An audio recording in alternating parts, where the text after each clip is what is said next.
Baik, kita mulai ya. Bismillahirrahmanirrahim. Assalamualaikum warahmatullahi wabarakatuh. Innal hamdalillah nahmaduhu wa nasta'inuhu wa nastaghfiruh wa na'udzu billahi min shururi anfusina wa min sayyiati a'malina. Man yahdihillahu fala mudilla lahu wa man yudlil fala hadiya lahu. أشهد أن لا إله إلا الله وحده لا شريك له وأشهد أن محمدا عبده ورسوله اللهم صل وسلم على نبينا محمد وعلى آله وصحبه أجمعين أما بعد إخوتي عزكم الله. Alhamdulillah pada kesempatan sore hari ini, hari Rabu tanggal 31 Mei 2023 yang bertepatan dengan berapa Dzulqa'dah?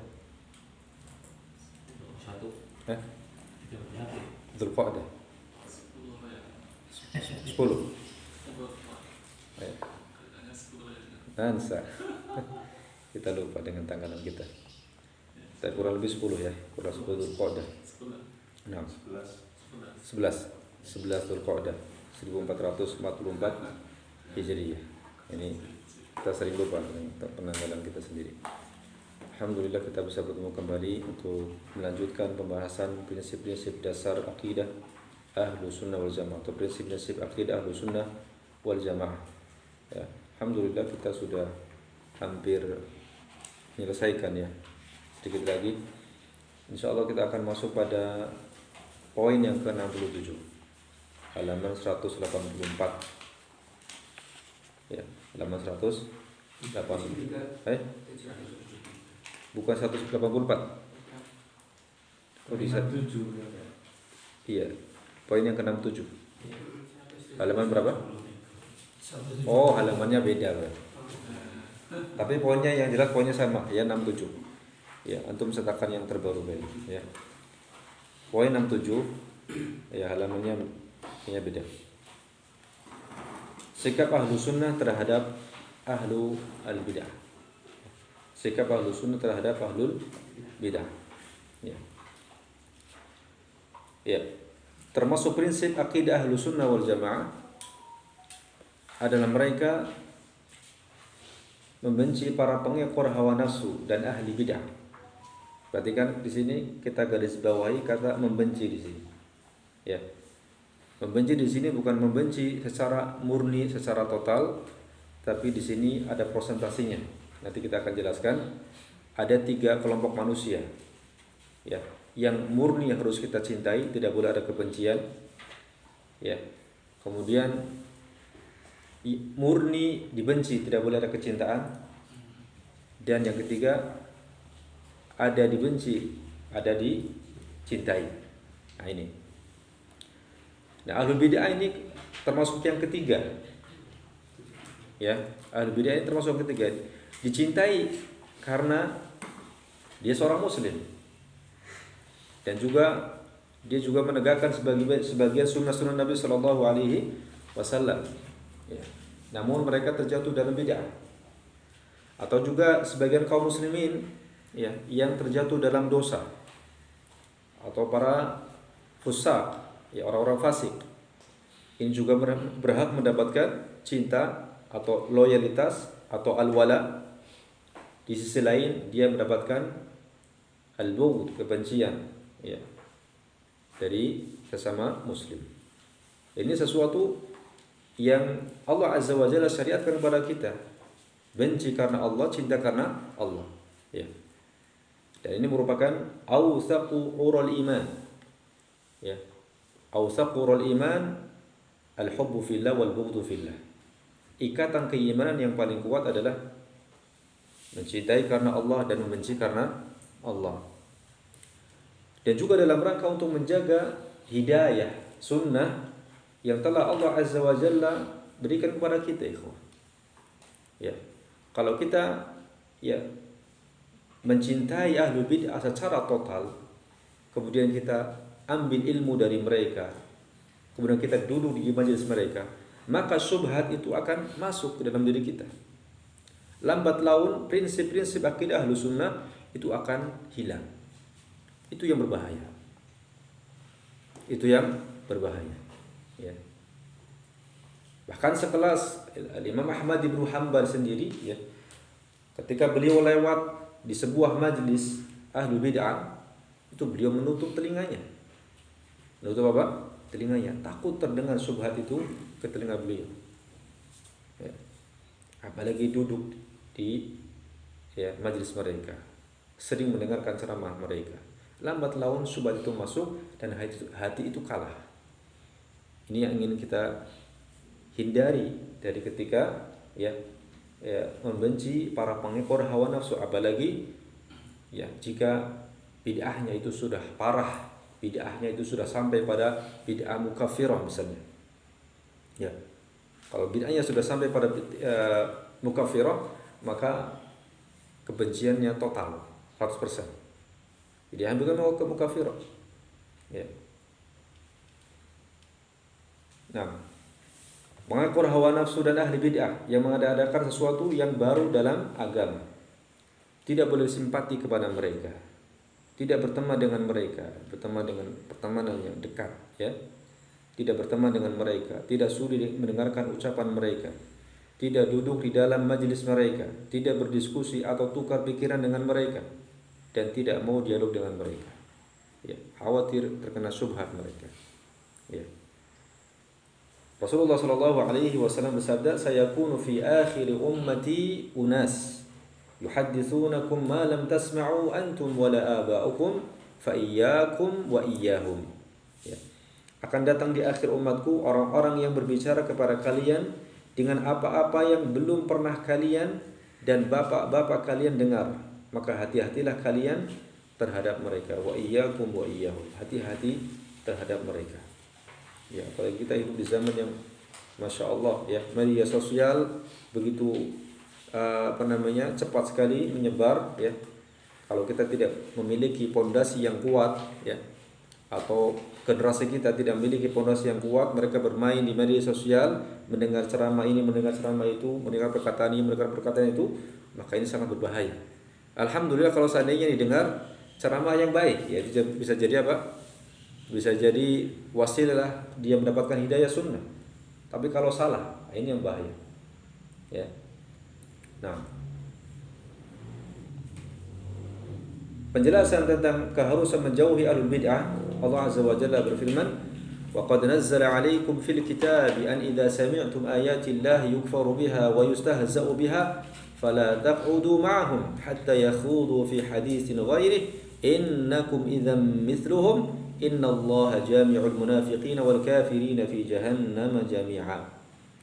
Dan sungguh Allah telah menurunkan ketentuan bagimu di dalam Al-Qur'an, di dalam kitab Al-Qur'an, bahwa apabila kamu mendengar ayat-ayat Allah diingkari, ayat-ayat Allah diingkari dan diperolok-olokkan oleh orang-orang kafir, ya, maka janganlah kamu duduk bersama mereka sebelum mereka memasuki pembicaraan yang lain. Ini, jangan duduk bersama dengan mereka jika kemudian ayat-ayat Allah diistihza atau diolok-olok, dijadikan sebagai bahan candaan. Ya, syariat Allah jadikan sebagai bahan candaan. Jangan duduk bersama dengan mereka. Ya, dan duduk di sini mencakup juga duduk secara hakiki di sebuah majelis ataupun duduk bersama di sebuah grup. Di sebuah grup media sosial termasuk itu. Hendaknya kita tinggalkan, ya, grup-grup yang semacam ini. Ya, berdasarkan firman Allah Azza wa Jalla, "Fala taqudu ma'ahum hatta yakhudu fi haditsin ghairi." Apalagi posisi kita lemah. Ya, posisi kita apa? Lemah. Maka meninggalkan, ya, majelis yang seperti itu lebih baik, ya, untuk diri kita dan juga agama kita. Ya. Maka janganlah kamu duduk bersama mereka sebelum mereka memasuki pembicaraan yang lain, hatta yakhudu fi haditsin ghairi, sampai mereka berganti topik. Ya, sampai mereka berganti apa? Topik. Ya. Innakum idzam mithluhum. Kenapa kita diperintahkan untuk tidak duduk bersama dengan mereka? Karena kalau kita duduk dengan mereka, tentulah kamu serupa dengan mereka. tentulah kamu serupa dengan mereka. Ya. Sungguh Allah mengumpulkan semua orang-orang munafik dan orang-orang kafir di neraka Jahannam. Ya. Allah Azza wa Jalla juga berfirman, wa idza ra'aital ladzina yakhuduna fi ayatina fa'arid 'anhum hatta yakhudu fi haditsin ghairi. Apabila engkau wahai Muhammad melihat orang-orang memperolok-olokkan ayat kami, maka tinggalkanlah mereka hingga mereka beralih ke pembicaraan lain. Tinggalkan majelis tersebut. Ya. Jika kemudian majelis itu hanya memperolok ya syiar-syiar Islam atau syariat agama Allah Azza wa Jalla. Ya. Wa imma yunsiyannaka syaitan fala taqud ba'da dzikra ma'al qaumidz zalimin. Dan jika setan benar-benar menjadikan engkau lupa akan larangan ini, setelah ingat kembali, janganlah engkau dulu bersama orang-orang yang zalim. Terkadang seseorang bisa dilupakan, lupa dengan peringatan ini. Maka ketika ingat apa? Ya, janganlah engkau dulu bersama orang-orang yang zalim itu. Ya. Ketika lupa tidak masalah, tapi ketika ingat sudah langsung kita meninggalkan ya majelis atau tempat duduk yang seperti itu. Ya. Ibnu Abbas radhiyallahu anhuma mengatakan, la tujalis ahlal ahwa fa inna mujalasatahum mumridatun lil qulub. Ya. Janganlah kalian duduk-duduk bersama para pengikut hawa nafsu, karena duduk dengan mereka akan menyebabkan hatimu sakit. Ya, ini beberapa nas dari Al-Qur'an dan juga ya perkataan Rasulullah Shallallahu Alaihi Wasallam, ya, dan juga perkataan sahabat tentang larangan duduk di majelisnya para pengekor hawa nafsu atau ahlul bid'ah dengan tingkatan-tingkatan mereka, Ya. Karena ahlul bid'ah tidak satu tingkat, ya, tidak satu tingkat. Dan kemudian yang ke-64 ikhwah,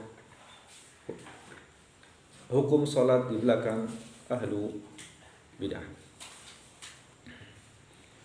Ahlu sunnah wal jamaah menetapkan sahnya salat berjamaah di belakang imam kaum muslimin, ya, baik yang saleh maupun yang fasik, ya, dan mensolatkan siapa saja yang meninggal dunia di antara mereka. Ya. Alhamdulillah, ya, ahlu sunnah memiliki prinsip ini sehingga mudah bagi kita untuk melaksanakan ibadah, ya, sholat, ya, di musala manapun, di masjid manapun, selama tidak ada ya hal-hal yang bisa mencacati daripada sholat kita, ya. Ini sepakat ahlu sunnah wal jamaah, maka tidak seyogianya atau tidak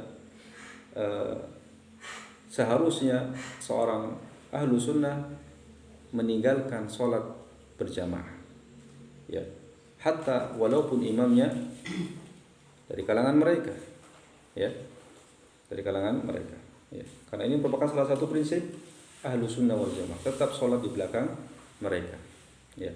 Rasulullah mengatakan, yusalluna lakum fa in asabu falakum wa lahum wa in akhtau falakum wa alaihim. Mereka sholat mengimami kalian. Jika mereka benar, maka kalian dan mereka mendapat pahala. Namun jika mereka keliru, maka kalian mendapat pahala sedang mereka mendapat dosa. Jadi dosa tanggung mereka sendiri, ya. Kita tidak terimbas daripada kesalahan mereka, ya. Salat di belakang orang fasik dan ahlul bid'ah adalah sah, ya, tetapi makruh. Ada sesuatu yang tidak disukai. Artinya, kalau seandainya di sana ada dua masjid misalnya, atau dua musholla misalnya, ya, satu diimami oleh ahlu sunnah, yang satunya ahlu bid'ah, maka kita memilih yang ahlu sunnah, walaupun agak jauh sedikit. Ini dijelaskan oleh Syekh Abdul Rauf Al-Qadhi hafizahullah ta'ala, ya, berkaitan dengan pertanyaan yang pernah saya sampaikan atau pertanyaan yang disampaikan kepada beliau berkaitan dengan masalah ini, ya. Apabila bid'ah yang dilakukan adalah bid'ah yang membawa kepada kekufuran dan keluar dari Islam, maka salat di belakangnya tidak sah. Sebagaimana salat di belakang orang kafir. Ini bid'ahnya bid'ah apa? Ya, hanya saja kita tidak perlu takalluf. Takalluf itu apa? Takalluf itu membebani diri.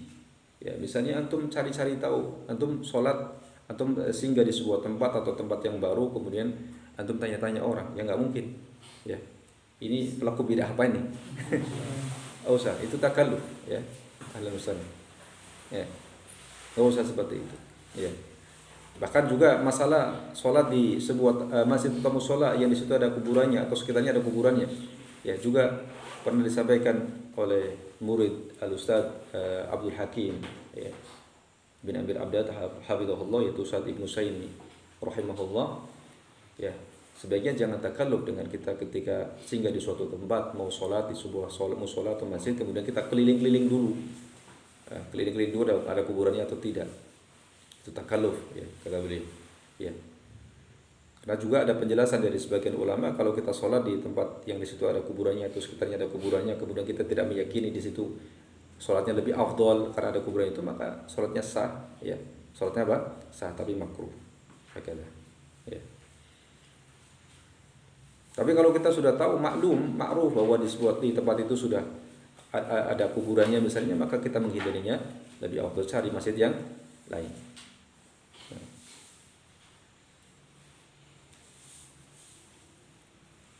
Imam Syafi'i rahimahullah menyebutkan bahwa makruh hukumnya sholat di belakang ahlul bidah. Ya. Kalau dikerjakan juga maka sholatnya sah, dan ini adalah pendapat jumhur ulama. Ya. Lalu bagaimana? Kita sholat di rumah saja Ustaz? Tidak. Tetap sholat berjamaah di masjid. Tetap sholat berjamaah di masjid. Ya. Karena hukum sholat berjamaah di masjid ini sebagian ulama mengatakan wajib fardu ain. Kecuali untuk apa? Karena uzur. Ya. Tetap kita sholat berjamaah di masjid. Dan itu merupakan syiar, ya, syiar kaum muslimin. Ya, ibadah yang tidak bisa kita sembunyi-sembunyikan. Ya, kenapa sholatnya di rumah? Saya takut riya. Keliru ini. Ya, saya takut riya. Salah. Menempatkan dia bukan pada tempatnya. Ya. Berjamaah di masjid itu syiar kaum muslimin. Ya, syiar kaum muslimin. Ya. Dan bahkan kita akan mempertanyakan seorang yang tidak pernah kelihatan di masjid, ini orang sholat apa enggak? Ya kan? Oke. Dengan sholat di masjid kita akan tahu bahwa dia seorang muslim. Dia seorang muslim. Ya. Makanya dulu orang-orang munafik di zaman Nabi, ya, agar mereka tertutupi kemunafikannya, mereka sholat bersama dengan para sahabat. Ya, meskipun sholatnya di sholat-sholat yang waktu terang, sholat duhur, sholat asar, sholat maghrib. Ya, nanti isya dan subuh mereka paling berat. Kenapa? Ya saat itu dalam kondisi apa? Gelap. Dalam kondisi gelap, nggak kelihatan. Ya, maka disebutkan dalam hadis. Ya, inna asqala shalah 'alal munafiqin salatul isya wa salatus subh, salatul fajr. Salat yang paling berat bagi kaum munafik adalah salat isya dan salat fajar. Ya, berjamaah. Ya. Dan beratnya kita untuk salat berjamaah di masjid ini merupakan salah satu alamat kemunafikan. Ini yang berbahaya. Alamatul nifaq. Ya, masing-masing kita harus waspada. Alamatun nifaq. Ya. Untuk datang ke masjid salat berjamaah. Nah. Ya, hukum salat di belakang ahlu bid'ah. Ini kita tetap sah salatnya, ya. Kesalahan ya mereka yang tanggung, ya. Dosa mereka yang tanggung. Baik. Kemudian yang ke-69 ya. Masalah amar ma'ruf nahi munkar. Ahlu sunnah wal jamaah menyuruh yang ma'ruf dan mencegah dari yang mungkar menurut ketentuan syariat. Karena amar ma'ruf nahi munkar di sana ada dhawabitnya, ada ketentuannya.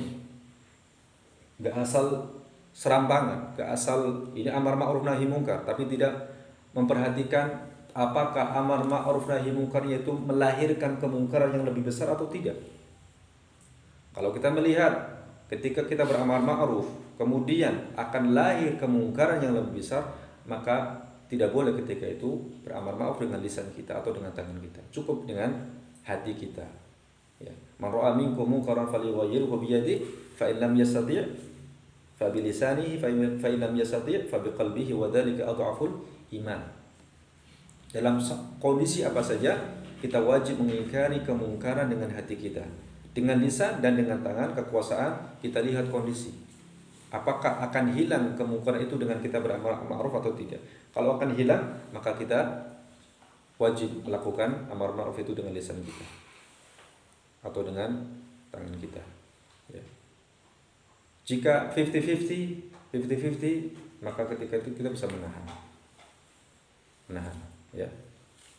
Tapi jika akan muncul kemungkaran yang lebih besar, maka tahan. Ya. Contohnya banyak insyaallah ya.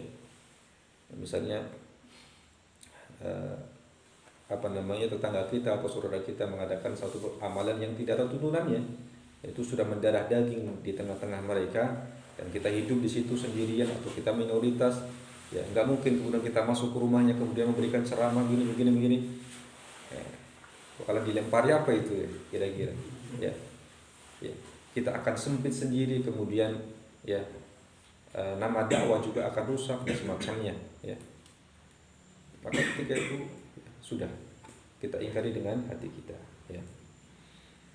Banyak contohnya seperti itu ya. Jadi menurut ketentuan apa? Syariat. Dan di sana ada ranah-ranah amar ma'ruf nahi munkar yang haknya pemerintah. Haknya siapa? Pemerintah ya. Bukan hak kita sebagai warga atau sebagai rakyat. Ya. Caranya bagaimana kalau itu haknya pemerintah, yaitu dengan kekuasaan, ya kita laporkan kepada pihak yang berwenang. Setelah itu, jika dilaksanakan, alhamdulillah, jika tidak, mereka sendiri yang menanggung. Gitu. Ya. Seperti ya menutup tempat-tempat maksiat misalnya, ya itu wewenangnya siapa? Pemerintah. Maka kita serahkan kepada mereka. Ya. Atau ya menutup jualan-jualan yang haram, ya khamr dan semacamnya. Ini haknya pemerintah. Serahkan semuanya ke pemerintah. Kita hanya bisa menghimbau, ya atau melaporkan dan semacamnya. Allah Azza wa Jalla berfirman, "Wal takum minkum ummatun yad'una ila al-khair wa ya'muruna bil ma'ruf wa yanhauna 'anil munkar wa ulaika humul muflihun." Ya, hendaknya ada ya segolongan di antara kalian umat yang menyuruh kepada kebaikan, memerintahkan yang ma'ruf dan mencegah yang munkar. Wa ulaika humul muflihun. Mereka itulah orang-orang yang beruntung. Dan juga kenapa kita dikatakan khaira ummah? Kuntum khaira ummatin ukhrijat lin-nas ta'muruna bil ma'ruf wa tanhauna 'anil munkar. Kenapa kita dikatakan sebaik-baik umat? Karena kalian ta'muruna bil ma'ruf wa tanhauna 'anil munkar wa tu'minuna billah. Dan kalian beriman kepada Allah. Kalau sifat ini hilang, maka akan hilang sifat khairiyah dalam diri kita. Mungkin enggak usah terlalu jauh-jauh lah ikhwah. Ya, amar ma'ruf nahi munkar yang harus kita tegakkan pertama kali adalah pada keluarga kita terlebih dahulu. Ya kan? Keluarga kita. Ya, setelah kita mengamalkan pada diri kita, kemudian kita amalkan amar ma'ruf nahi munkar itu kepada keluarga kita. Karena itu kewajiban yang paling utama atas kita yang Allah perintahkan. Ya ayyuhalladzina amanu qu anfusakum wa ahlikum nara. Gitu. Ya, wahai orang-orang yang beriman, jaga diri-diri kalian dan keluarga kalian dari api neraka. Pertama kali keluarga kita. Ya. Kita praktekkan. Kita didik anak-anak kita seperti itu. Dari anak-anak kita kemudian lahir lagi ya generasi-generasi terus seperti itu, maka disitulah nanti Allah Azza wa Jalla akan memberikan kemenangan kepada kita. Ya. Syariat Islam itu akan tegak dengan sendirinya ketika individu kaum muslimin sudah memahami agama ini dengan baik dan benar. Ya. Menegakkan syariat pada individu kita masing-masing. Ya. Rasulullah sallallahu alaihi wasallam bersabda, "Man ra'a minkum munkaran falyughayyirhu bi yadihi, fa in lam yastati fa bi lisanihi, fa in lam yastati fa bi qalbihi wa dzalika adhaful iman." Ya. Bagian yang pertama dan kedua ini lihat kondisi, ya. Dengan tangan ini kekuasaan. Kekuasaan kita di mana? Kalau kita sebagai kepala rumah tangga, ya kekuasaan kita di keluarga itu. Ya, kita bisa dengan ya kekuasaan kita, dengan tangan kita. Ya. Kemudian juga dengan lisan kita, ya. Ini sesuai dengan kondisi. Adapun dengan hati maka wajib mengingkari. Wajib mengingkari kemungkaran, ya. Antum lewat misalnya di sana ada acara-acara atau kegiatan yang berseberangan dengan syariat, kita ingkari dengan hati kita. Ya, ingkari dengan hati kita bahwa itu adalah kemungkaran. Makanya di sini kita perlu ilmu, ikhwah. Ya, karena salah satu syarat amar ma'ruf nahi munkar itu harus tahu mana yang ma'ruf, mana yang munkar. Jangan sampai terbalik. Yang ma'ruf dianggap munkar, yang munkar dianggap ma'ruf. Ini bahaya ini. Ya. Setelah tahu yang ma'ruf itu ma'ruf, yang munkar itu munkar, kemudian caranya seperti apa? Ya, caranya seperti apa? Ini harus kita ketahui. Ya. Sehingga kemudian betul-betul amar ma'ruf nahi munkar itu akan memberikan efek yang positif. Ya. Akan memberikan pengaruh yang positif, bukan malah sebaliknya negatif. Ya. Jadi harus tahu ilmunya. Ya. Apa itu ma'ruf? Ya. Ma'ruf yani kullu ma yarahu asy-syar'u ma'rufan. Ma'ruf adalah setiap yang dipandang oleh syariat itu ma'ruf. Ya. Bukan yang dipandang oleh manusia, bukan, tapi syariat. Ya. Karena kalau yang dipandang oleh manusia, ya setiap manusia atau setiap kelompok atau setiap ya masyarakat punya cara yang berbeda-beda atau cara berpikir, ya. Sehingga ini menurut masyarakat ini tidak apa-apa, baik. Yang ini menurut ini tidak baik, jadi repot. Jadi patokannya apa? Syariat. Kullu ma yarahu syar'u ma'rufan. Jabat tangan, ya, antara guru dengan murid yang bukan mahram, laki-laki perempuan. Menurut sebagian masyarakat kaum muslimin, sebagian masyarakat kita, itu adab. Apa? Adab, sesuatu yang ma'ruf, padahal itu sesuatu yang mungkar. Ya. Dan banyak lagi contohnya. Maka harus tahu terlebih dahulu apa itu ma'ruf, ya, apa itu mungkar, mana yang ma'ruf, mana yang mungkar.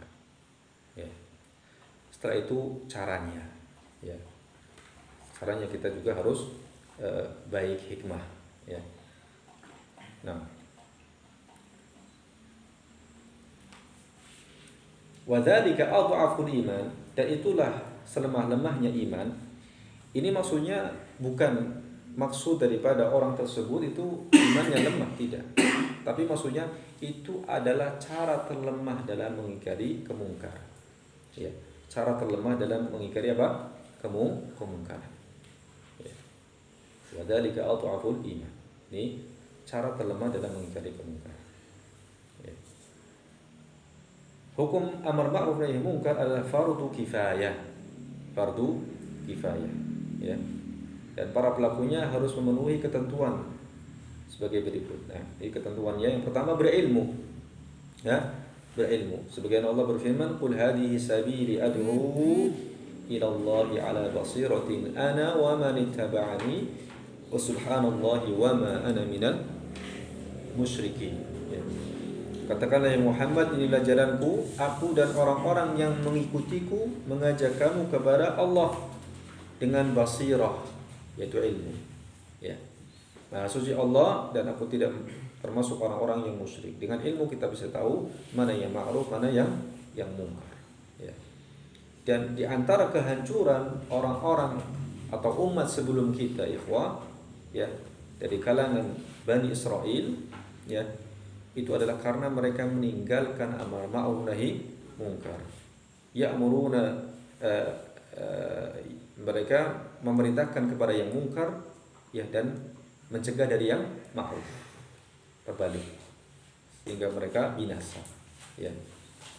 Ini bisa juga terjadi kepada kita, ya, seandainya kita berhenti dari amar ma'ruf nahi mungkar. Tentu sesuai dengan kapasitas kita dan sesuai dengan kemampuan kita masing-masing. Sesuai dengan kapasitas kita dan kemampuan kita masing-masing. Kita mampunya di mana? Sampai di mana? Itu, ya. Yang kedua, dengan lemah lembut.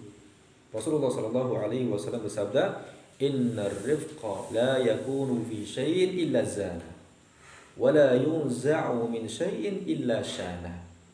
Ya, sesungguhnya kelembutan itu tidaklah ada pada sesuatu kecuali dia akan menghiasi. Sebaik apapun tujuan, sebaik apapun ya niat, kalau kemudian caranya salah, itu terlihat apa? Terlihat tidak baik.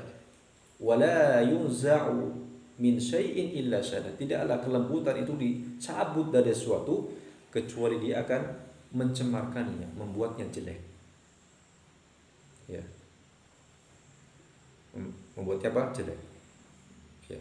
Saya kemarin melihat video salah satu gubernur di Sumatera turun ke bawah merapikan para pedagang kaki lima. Ya. Tapi dengan cara kata-kata yang kasar. Ya, karena dia kebetulan jenderal gitu kan. Mungkin karena jenderal sudah terbiasa ngomongnya seperti itu, turun ke bawah dengan rakyat ya, yang dulunya pernah memilih dia mungkin ya. Tapi kata-katanya kasar, membentak-bentak orang. Tujuannya bagus, merapikan gitu kan, merapikan para pedagang kaki lima ya, yang tidak teratur. Tapi dengan cara seperti itu nggak ada yang simpati, nggak ada yang simpati. Ya. Malah netizen semuanya komentar yang negatif. Ini wala yunza'u min syai'in illa syana.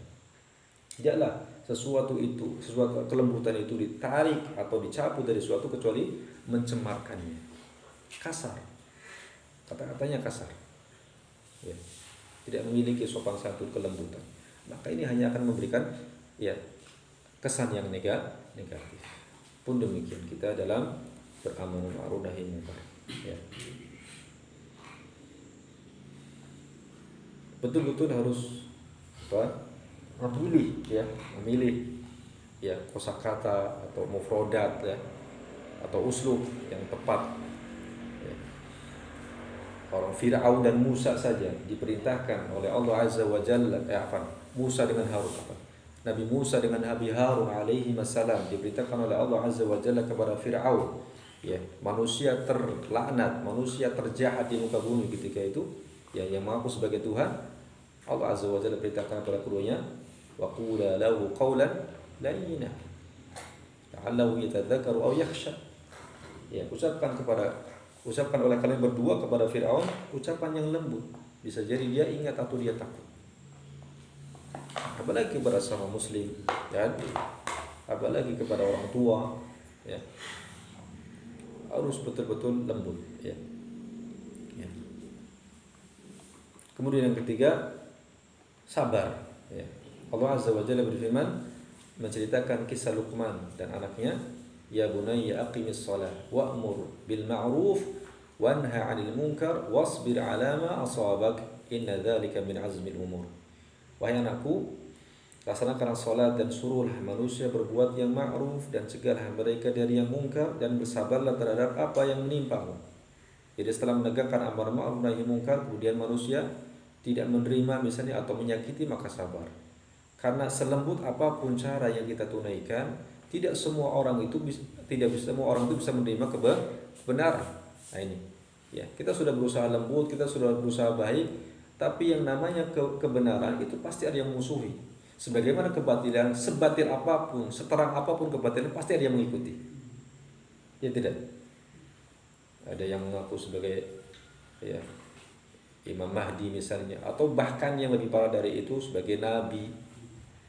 Sudah terang-terang dalam Al-Quran dan Sunnah, dalam agamanya Islam itu jelas bahwasanya tidak ada nabi setelah Rasulullah SAW, tapi tetap aja ada pengikutnya.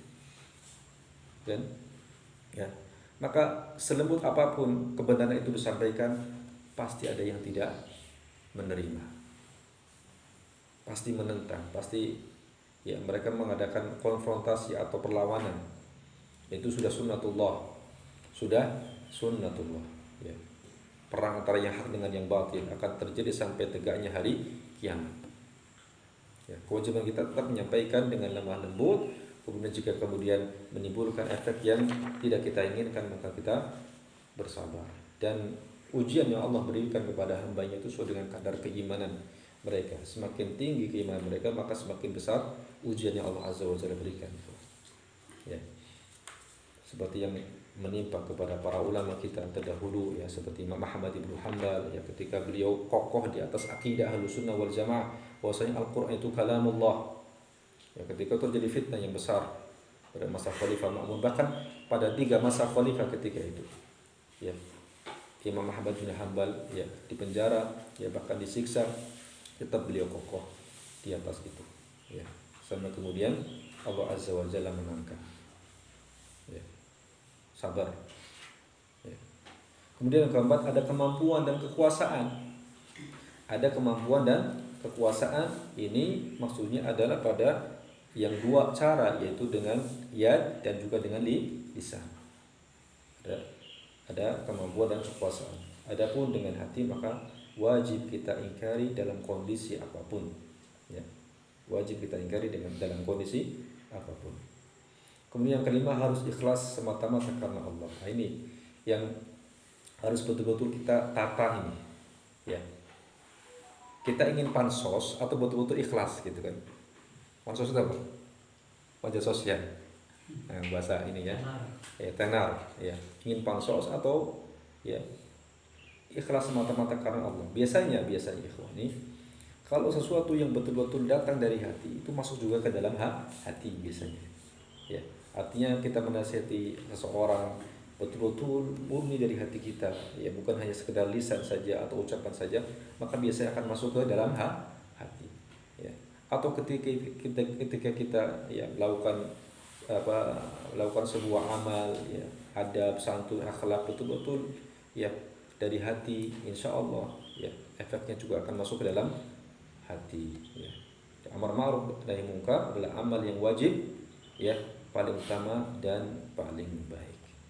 Ya, demikian ikhwah. Ya, sampai sini dulu pertemuan kita pada hari ini. Ya, insyaallah kita lanjutkan pekan yang akan datang. Ya, wassallallahu ala nabiyina Muhammad wa ala alihi wasallam. Wa akhiru da'wana alhamdulillahi rabbil alamin. Assalamualaikum warahmatullahi wabarakatuh.